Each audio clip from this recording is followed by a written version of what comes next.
ക്ലാസ്സിൽ പഠിക്കുന്നവൻ, സുന്ദരൻ, മിടുക്കൻ, എനർജറ്റിക്ക. അവനെ കൊണ്ട് ഏൽപ്പിച്ചപ്പോ സ്വാമി എന്നോട് പറഞ്ഞു, സജീഷേ മിടുക്കന, എന്നോട് ഇത്ര സ്നേഹം തോന്നിയല്ലോ, ഞാൻ ഏൽപ്പിച്ചോ. ഒരാഴ്ച കഴിഞ്ഞപ്പോ സ്വാമി എന്നെ വിളിച്ചിട്ട് പറയുകയാണ്, സജീഷേ എന്നോട് ഇത്ര വലിയ ദേഷ്യം നിങ്ങൾക്ക് എന്തായിരുന്നു? നിങ്ങൾ എന്തിനാണ് എന്നോട് ഇത്ര ക്രൂരത ചെയ്തത്? കാര്യം എന്താ? അവനെ ആശ്രമത്തിന്റെ 2ാം നിലയിൽ ഇട്ടിട്ട് സ്വാമിജി എവിടെ പോയി? പ്രസംഗിക്കാൻ പോയി. തിരിച്ചു വരുമ്പോൾ അറിയുന്നത് 2ാം നിലയിൽ നിന്ന് അവൻ താഴേക്ക് എടുത്തു ചാടി തൊട്ടപ്പുറത്ത് കടയിൽ ചെന്നിട്ട് പറഞ്ഞു, ചേട്ടാ എനിക്കൊരു സിഗരറ്റ് വേണം.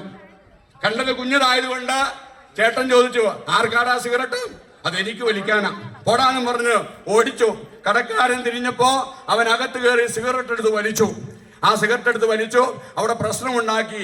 അവനെ പിടിച്ചു കെട്ടിയിട്ട് സ്വാമിക്കൊരു ഡിജിറ്റൽ റൂം ഭക്തനുണ്ടാക്കി കൊടുത്ത് അവിടെ കൊണ്ട് ഇട്ടു.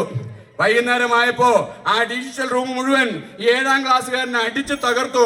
എന്നിട്ട് അവൻ വിളിച്ചു പറയുന്നത്, സ്വാമിജി മൊബൈലിലൂടെ എന്നെ കേൾപ്പിക്കുക, എനിക്ക് കഞ്ചാവ് വേണം.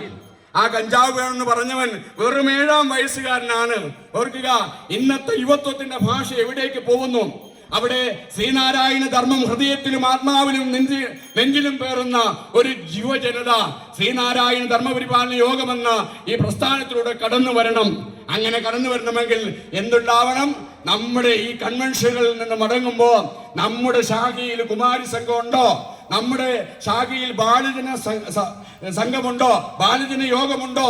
അതുപോലെ എല്ലാ ഞായറാഴ്ചയും നമ്മുടെ മക്കള് സ്വാമിജി പ്രസംഗിച്ചപ്പോൾ Sunday is a prayer day. ആർക്കാ സൺഡേ പ്രയർ ഡേ? ആർക്കാണ് ഉയർവുണ്ടാവുന്നത്? സൺഡേയില് എനിക്കും നിങ്ങൾക്കും ഉണ്ടാവുന്നുണ്ടോ? ഉപ്പില്ലാത്ത കഞ്ഞി കുടിപ്പിക്കുവാൻ, കഞ്ഞി കൊടുക്കണം ഭക്തിയില്ലാത്തവനെന്ന് ഗുരു ഈ പ്രസ്ഥാനത്തിൽ നിന്നുകൊണ്ട് പഠിപ്പിച്ചപ്പോ നമുക്ക് അങ്ങനെയാവാൻ കഴിയുന്നുണ്ടോ?